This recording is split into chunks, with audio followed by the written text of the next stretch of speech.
kelompok 5 ingin menampilkan 4 metode. 1. Metode map mapping. Yang kedua, metode problem solving. Yang ketiga, metode proyek. Yang keempat, metode moral reasoning. Selamat menyaksikan video kami. Dah. Dadah. Bagaimana kabar anak-anak? Alhamdulillah, luar biasa. Allahu Akbar. Dadah, kita sebelum mulai belajar, kita berdoa dulu ya. Siapa yang pimpin doanya? Biasanya. Sebelum belajar, marilah kita berdoa. Doa dimulai. Bismillahirrahmanirrahim. Raditu billahi rabban wa bil islami dina wa bi Muhammadin nabiyya wa rasula. Rabbi zidni ilma warzuqni fahma wa amalan sholihan. Bapak absen dulu ya.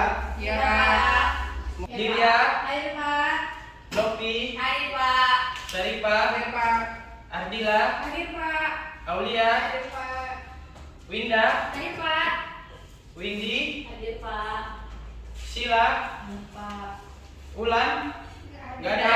Permisi ya Pak. Permisi ya Pak. Oh, permisi. Ada suratnya? Ada. Ada. Oke, baik.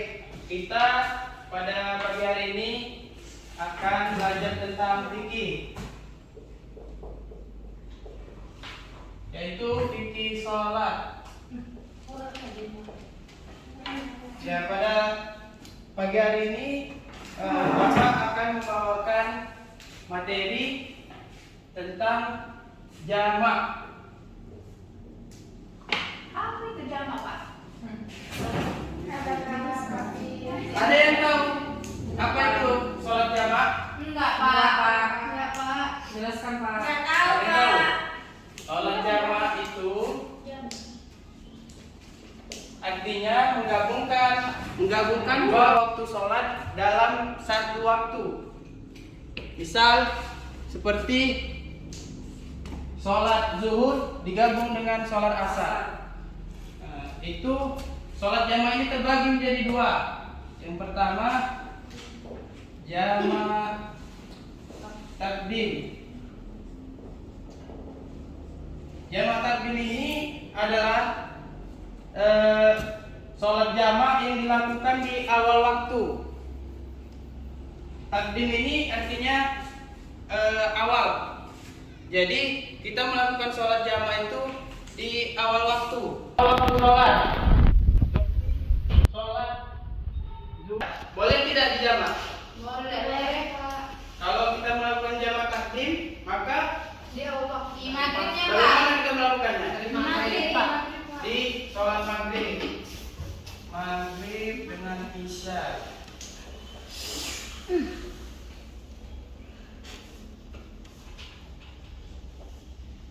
Dikerjakan di waktu Maghrib. Maghrib Pak.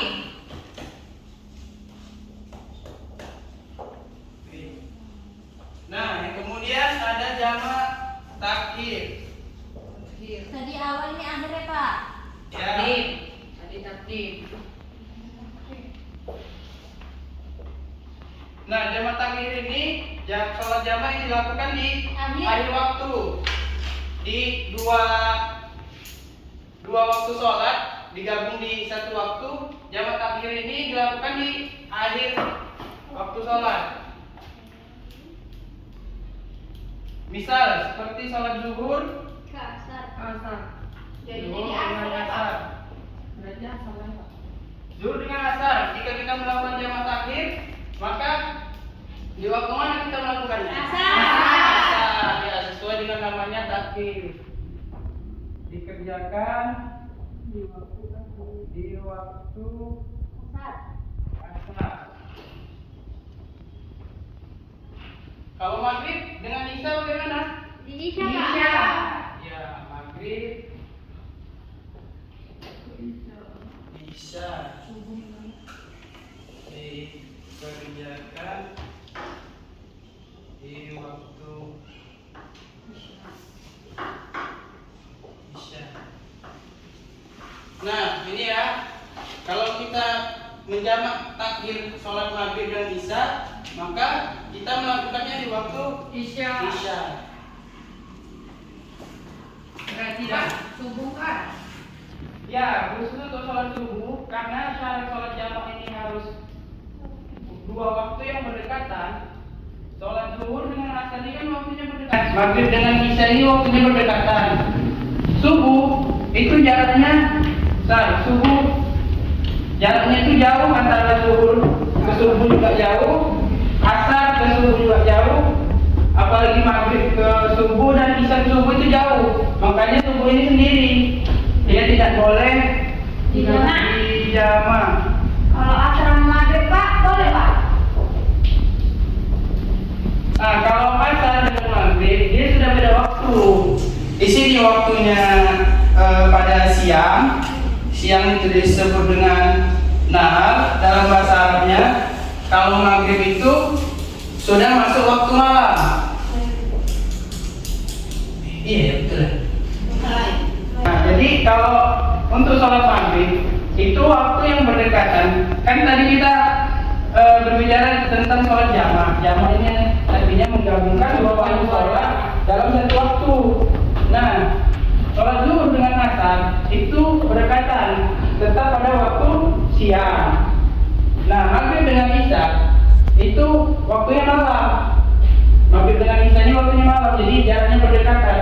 Subuh ini awal waktu, dan dia sendiri tidak boleh dijamak karena jaraknya jauh ke siang dan jauh juga ke malam.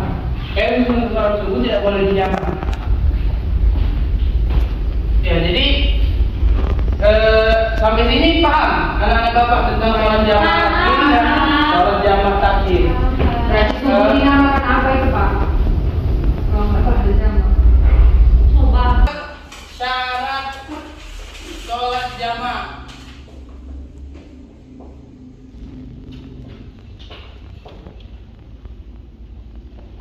Nah, khusus untuk syarat sholat jamak ini ada dua. Yang pertama itu adanya masafah. Ada yang pernah tahu arti masafah apa? Enggak. Masafah ini artinya jarak. Jadi sholat jamak itu syarat untuk melakukannya itu yang pertama adanya jarak. Jarak yang ditempuh. Nah, untuk mengukur jarak yang ditempuh, para ulama mengatakan jarak yang ditempuh untuk syarat sholat jamaah itu 82 km. Nah, 82 km maka boleh dilakukan sholat jamaah karena sudah memenuhi syarat masafah. Yang kedua ada masako.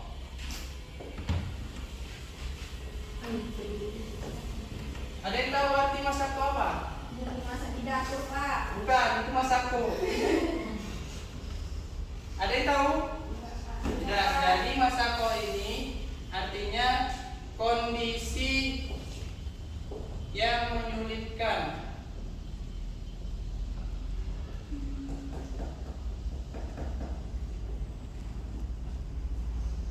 Kondisi yang menyulitkan. Contohnya jamak itu kan ada masafah. Contoh dari masafah ini misal kayak tadi Ardila mau berangkat ke Medan misalnya. Itu di jam 9 pagi. Ya kan? Terus perkiraan Ardila sampai ke Medan itu jam 16:15 menit. Berarti kan Ardila di sini belum masuk waktu sholat zuhur kan? Ya, Karena perginya di jam 9 pagi. 9. Nah, jadi sholat apa yang harus dilakukan Ardila?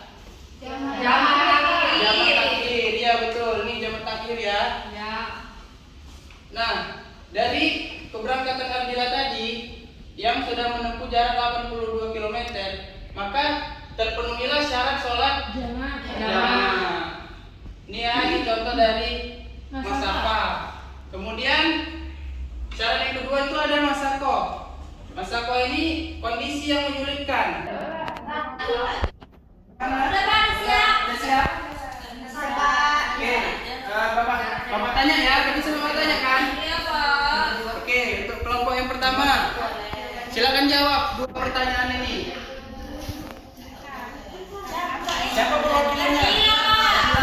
Oke, boleh berdiri dan dijawab pertanyaannya. Jangan berdiri aja, nggak mau kalian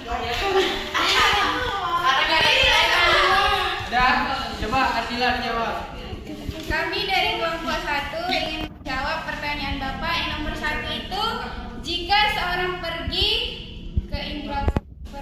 naik motor dari Indrapura ke Kuala Tanjung, apakah boleh menjamak sholat?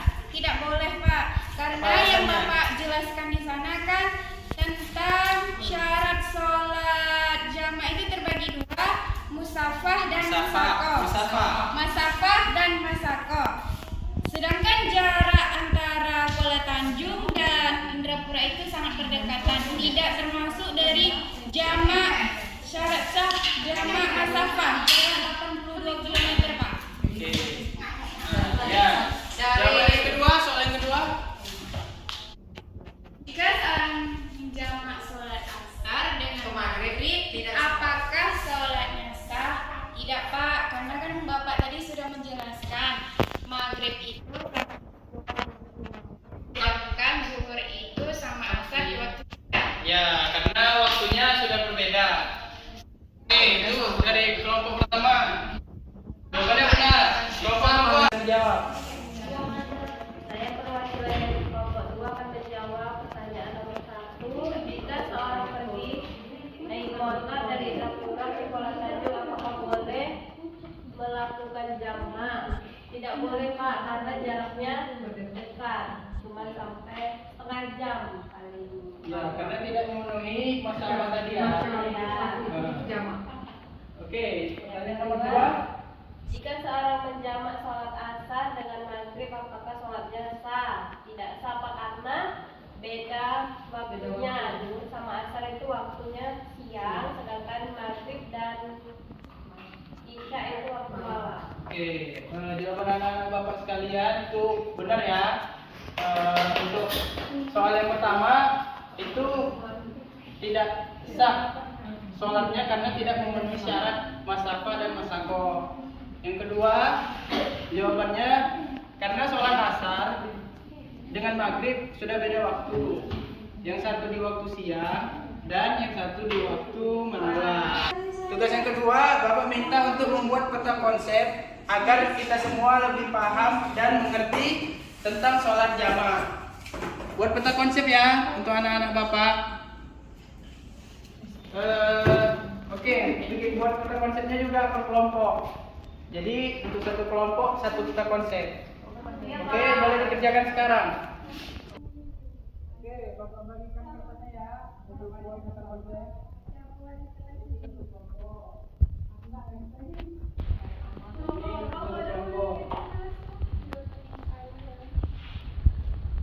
Udah, Bapak kasih waktu ya 10 menit untuk mengerjakan peta konsep. Oh, kerja kelompok kan? Begini berarti. Kalau begini.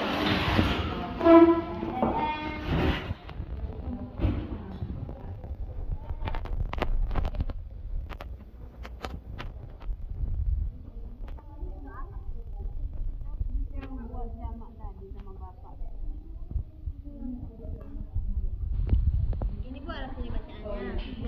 Jamak takdim sama jamak takhir.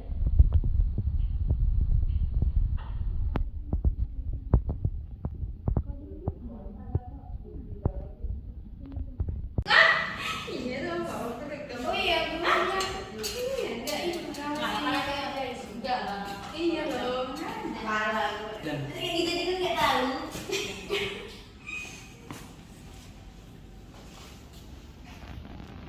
bisa kan anak-anak Bapak? Udah siap, Pak. Udah ada yang siap kelompoknya? Oke. Tapi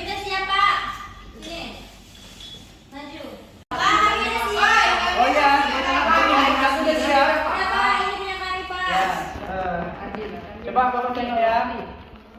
Ini konsep sholat jama. Oke, mantap. Kelompok 2. Nah, untuk kelompok 2 udah siap juga? Udah Pak. Coba Bapak tengok. Coba. Sholat jama. Oke. Bagus. Jadi untuk tiap kelompok sudah dibikin peta konsep ya. Nah, itu untuk mempermudah kita mengetahui dan merincikan sholat jamaah, tata cara sholat jamaah dan apa saja yang boleh, jenis-jenis sholat yang boleh dijamaah. Jadi anak-anak bapak sekalian, dengan kemudahan yang diberikan oleh Allah Subhanahu Wa Taala tentang sholat, ini juga menandakan bahwasannya sholat itu adalah sebuah kewajiban. Jadi kemudahan-kemudahan yang diberikan ini kita gunakan untuk kita misal seperti bepergian atau menghadapi kondisi yang menyulitkan untuk kita sholat, maka Allah kasih kemudahan. Nah, jadi anak-anak bapak sekalian, hendaknya kita semua untuk menjaga sholat 5 waktu, karena itu merupakan kewajiban seorang muslim. Nah, sampai di sini anak-anak bapak ada pertanyaan? Tidak ada. Sudah paham ya? Tentang materi sholat berjamaah, tentang materi sholat jamaah. Sudah paham semua kan? Oke. Jadi itulah materi yang hari ini kita pelajari. Mudah-mudahan dari materi tersebut kita bisa melaksanakan dan mengamalkan dan tahu akan syarat sholat jamaah dan sholat-sholat mana saja yang boleh dilakukan jamaah. Jadi baik kepada anak-anak bapak sekalian, sekian materi pembelajaran kita pada hari ini dengan mengucapkan alhamdulillahirabbil alamin. Dan doa kafaratul majelis.